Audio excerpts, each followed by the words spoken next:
The story of the Ottoman Empire is one of the most extraordinary tales in human history, a saga that stretches across 6 centuries, spanning 3 continents, and shaping the destiny of millions. It began in the rugged lands of Anatolia, where tribes of Turks, fleeing the Mongol invasions, settled after the fall of the Seljuk Empire. Among them was a small tribe led by a man named Osman. From his name would come the word Ottoman, and from his leadership would rise one of the greatest empires the world has ever known. In the late 13th century, the Byzantine Empire was in decline. Its borders were weak, its armies thin, and its people weary. Osman's tribe, located near the Byzantine frontier, saw opportunity in the chaos. Through brilliant strategy and relentless raids, Osman began capturing nearby Byzantine towns and fortresses. His small principality grew, attracting warriors,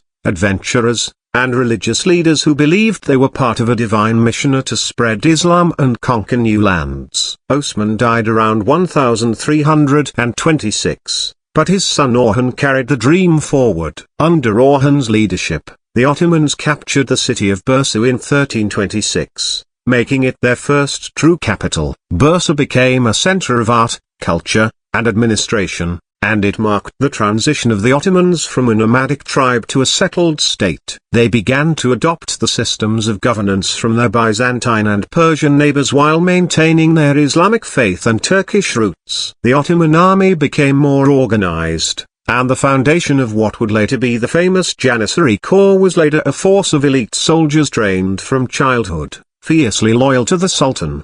In the 14th century, the Ottomans crossed into Europe, a move that would change world history forever. They captured Gallipoli in 1354, giving them a foothold on the European continent. From there, they began a relentless march into the Balkans, conquering city after city. The Christian kingdoms of southeastern Europe, divided and weakened by internal struggles, could do little to stop them.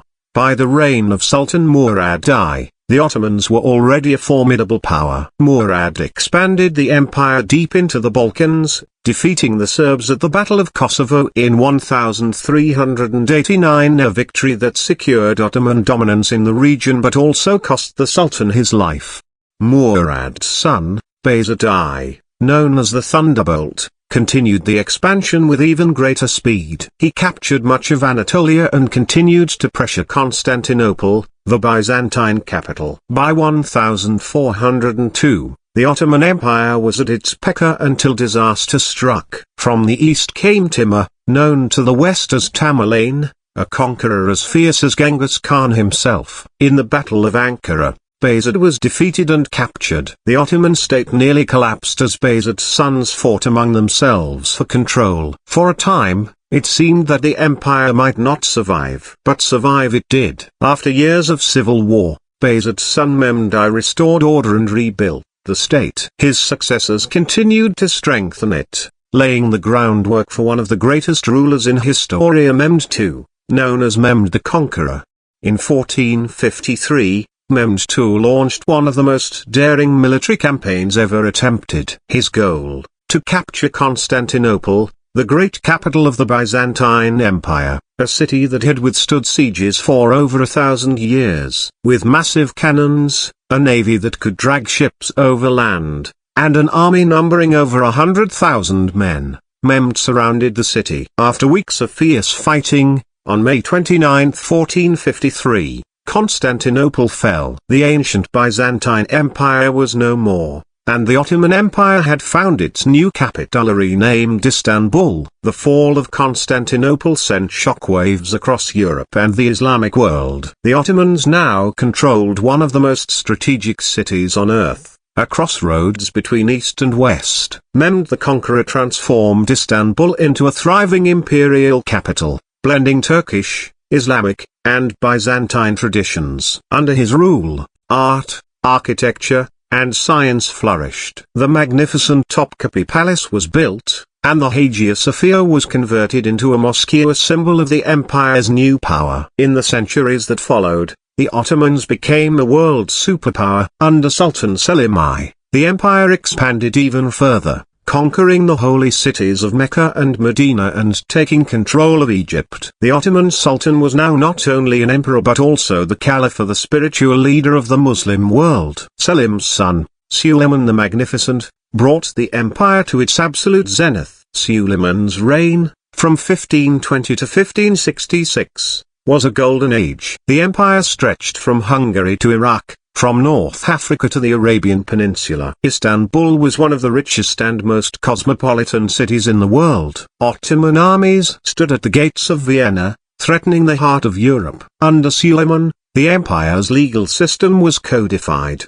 trade flourished, and culture thrived. Poets, architects, and scholars were celebrated. The great architect Sinan designed some of the most beautiful mosques and bridges ever built, including the famous Sar I Mosque. But even during this golden age, cracks were forming. After Suleiman's death, the empire began to slow its expansion. His successors lacked his brilliance and strength. The system of governance that had once been efficient began to decay. The practice of fratricide, in which new sultans killed their brothers to prevent rebellion, was replaced by confinement in the cage, a system that kept potential heirs locked away in isolation. Many future sultans emerged from this confinement inexperienced and unprepared to rule. The 17th century brought growing challenges. European powers were becoming stronger, thanks to new technologies and maritime exploration. The Ottomans, once at the forefront of innovation,